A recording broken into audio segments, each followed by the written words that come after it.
Bonjour, je me trouve actuellement dans le temple de Jubuzan Kodaiji, dans ces magnifiques jardins à Kyoto, au Japon.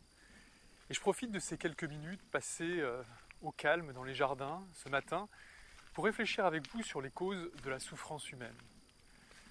Je vois régulièrement des patients, des clients qui souffrent.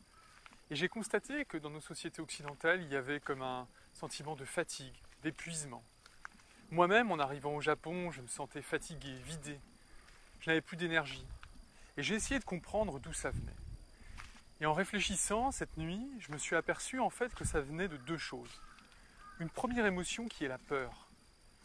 La peur de perdre ce que l'on a mis des mois, des années, parfois à construire. Et j'ai le sentiment que cette émotion, qu'est la peur, ne nous quitte pas souvent dans les sociétés modernes.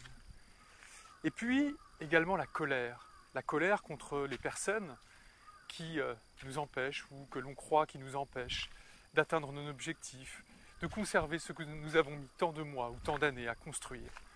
La peur et la colère sont ces deux émotions. Et je me suis aperçu que j'éprouvais quasiment en permanence ces émotions et que celles-ci étaient à l'origine de cet état d'épuisement qui était le mien. La peur et la colère sont en fait liées à l'attachement.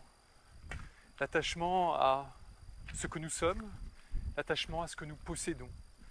Nous passons des mois, des années à construire une vie, à devenir quelqu'un, à accumuler des biens matériels.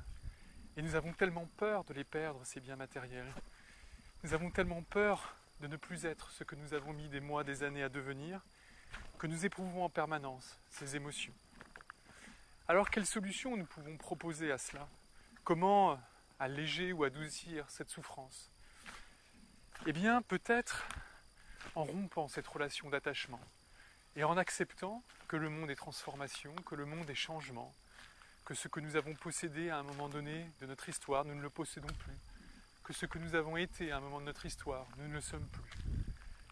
Je pense que si nous acceptons cela, alors nous pouvons rentrer dans une transformation et arrêter d'essayer de figer les choses. Car c'est cette volonté de figer les choses, un peu à la manière d'un homme qui serait les pieds dans un torrent et qui essaierait d'arrêter l'eau par plein de moyens possibles. Mais l'eau ne peut pas être arrêtée, comme le changement ne peut pas être arrêté. Nous ne pouvons ni arrêter le temps, ni arrêter les événements. Et nous devons plutôt accepter les changements permanents qui surviennent dans le monde. Y réagir, nous adapter, mais accepter ces changements. Et de la sorte, peut-être que nous éprouverons moins souvent de peur, moins souvent de colère, et donc que nous retrouverons de l'énergie.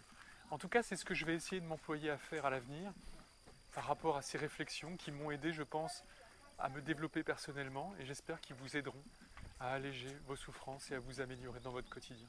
Je vous dis à très bientôt.